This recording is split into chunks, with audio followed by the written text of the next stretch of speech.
Hey folks, JD here, and today I just want to talk about my final thoughts of this particular quadcopter, which is the Visuo Zen K1. Now, we've seen videos in the past, there's loads of videos on this channel, and all in all, I love them. This one, they've altered the style of the Visuo. It's gone with a more of a traditional style quadcopter. We've seen a lot of this particular style over the past couple of months. It does alter that style ever so slightly. I mean, it doesn't stick to the standard F11 style. It has got some cosmetic changes to it. And I think you'll find that the overall style of it is very appealing. I like the overall style of it. I like the style of these quads. I think they look really nice. Now, this one overall flies nicely, but it's not without its little issues. And the issues I found are not with the quadcopter, but are with the transmitter. Now, this is going to be quite a heavy transmitter video. This particular transmitter is great for the Visuo models we've seen in the past. I can't fault this whatsoever for those particular models. It's very basic. Basic is good. You don't need to flood everything with loads of buttons and switches. You just need something that's going to control the quadcopter. My main bugbear is with this right analog stick. 12 o'clock, 1 o'clock, 11 o'clock. Now, what you're going to notice is when you move straight up, you've got no problem. See, this particular plastic rim allows this to have full motion, and down and left and right, no problem whatsoever. As soon as you go up into the 11 o'clock, now watch what happens. Either your transmitter analog stick doesn't move across like that, or if it moves across, it starts to move this analog switch down a bit. So therefore, see, like that. So all I'm doing is moving that over to the 11 and 1 and 2 o'clock. See, and it's automatically moving me into 3. See? All I'm doing, if I can just show you again, if I can just use my finger that way and just move it, and as soon as I go to move it, as in to perform a roll, a pitch and roll, then the quadcopter itself, see, the transmitter's moving. So you will notice that when you have to pitch, roll, and yaw at the same time, you have to do it with your transmitter like that, about 90%. Rather than 100%. If you 90% it, then you're going to find that you have no problem in moving. If you 100%, and this is where I noticed the issue was, is every time you 100% and you try and move, your analog stick moves. See? You can't move it straight up into the corner. You have to, it moves itself down. Which of course causes the quadcopter not to fly. If you're flying straight, and if you want to yaw and roll, and then you yaw and roll, and then that movement of you moving from the 11 o'clock to the 9 o'clock is going to cause the quadcopter to wobble. And it's not great. It's very, very noticeable. You notice it in my videos. If you haven't seen all of them, check the description out. You'll find all the videos in this particular showcase in there. And you will see that the quadcopter moves, and as it's doing some lovely, really beautiful turning, and then all of a sudden it'll do that. And that's my finger hitting that angle. Let me show you again. See, as you move it, it'll move down.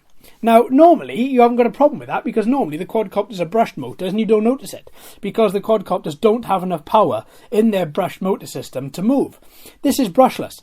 These motors are very powerful. This quadcopter is weighted very, very nicely. These motors are extremely powerful for the shape and size and weight of this quad.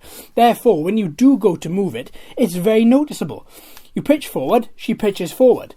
You negative pitch back, she negative pitches back. Fine. Same as left and right, no problem. But as soon as you want to combine the two, see, it's very sticky. And I referred to this in the first video, my first flight test, and I call it a sticky analog stick. And I show it at the end of that video as well. And it's the same here. And this is my main bugbear, is this. Because you can't perform really nice motions at 100%. You have to do it at 80 to 90%. And then you have no problem. But don't forget, if you're doing that and you're in speed mode 1, you're not using the quadcopter to its fullest potential. So then you'll use the speed dial to go into speed mode 2, which is its highest speed mode, and then you can do it. But using somebody like myself, I like to use 100%. I like to use every single percentage in between as well. I don't just fly at 100% all the time. I like to move it round. But when the time arises, I do like to use 100%. And that time is when I'm coming back from distance or going out to distance, I will 100%. I want to see that quadcopter really fly at its full potential. I want to hear those motors really whine up. And this just it doesn't enable you to be able to turn her at a high power. Now, as I say, it's a niggle. It's not that much of an annoyance because you just fly a bit more controlled at about 80 or 90%, and you don't have that problem. But the thing is, for a lot of people, especially if you're new, you are going to fly at 100% all the time, and you are going to notice that issue. Not just that, when you get up to about 90%, this analog stick is very stiff to move, whereas down here it's nice and fluid. As soon as you get up, there's more tension being pushed on that plastic, and therefore that button, that analog stick, is gets very stiff to move. I would have much preferred it if they had upgraded this transmitter for this quad. This transmitter works wonderfully well on all the other quadcopters, but not on this one. I think this needs a total redesign, or this quadcopter needs a redesigned transmitter in order to work. And some analog sticks which are far nicer than this. Now, another bugbear with this transmitter is the fact that you have to use batteries. For the price of this quadcopter that people are paying for, I mean, you're talking $240, $260. I don't expect to have a transmitter with batteries. I expect to have a transmitter with a battery pack, with a rechargeable battery pack. I think that's the way that everything is going. The Visuo, the Xeno, the SGR-CF11s. All of those quadcopters, and this one fits into the same price bracket, all have transmitters which work well, respond well, and have a rechargeable battery. Why haven't we got one in this? I really would have liked that. Rather than having 4 AAAs, I would have much rather to have a rechargeable unit here. And I think not only that, but I think it would have gone a lot nicer with the quadcopter too, because it would have made it feel a bit more premium. This feels like a nice premium quad. This detracts from that massively, and it makes you feel as if, even though you've bought a premium quad, they've just bundled it with this transmitter just to make it seem a little bit cheaper. And it does. It takes away from it. Now, positive things from this transmitter. I love the fact that it's not button laden. So you have 4 buttons, that's it. I love the little temperature screen. That works wonderfully well. It shows you with a little arrow which way your quadcopter is moving. Can't fault that. LEDs, can't fault that.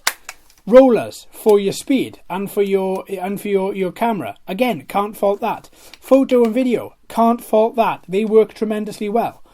But the overall transmitter, apart from the functions, I think needs a redesign. I really, really do. Now, back to the quadcopter.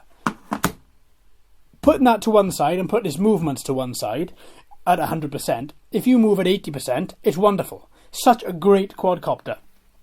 And it works extremely well. The features work well. I use Follow Me, and I was astounded to find that Follow Me worked really well. Return to Home works well. Taking photos, taking videos, that works really well. Landing, takeoff, no problem. The majority of the things that you want to do with this quadcopter, you're not going to have an issue with. I've flown this now, what have I done? Only 4 flights with this out of the 3 batteries, and I found it to work really well. All in all, I'm impressed with this quad, but I don't like this transmitter. If it came with a different transmitter for this particular quad, I'd think it would be a runaway winner. But because of that, I'm gonna say that until this gets done, I would look at other quads, and that hurts me because I love Visios. And I think this one deserves a better transmitter. Other than that, the quadcopter, I think, is lovely. And I genuinely think that. And you're going to be seeing a lot more of this on the channel.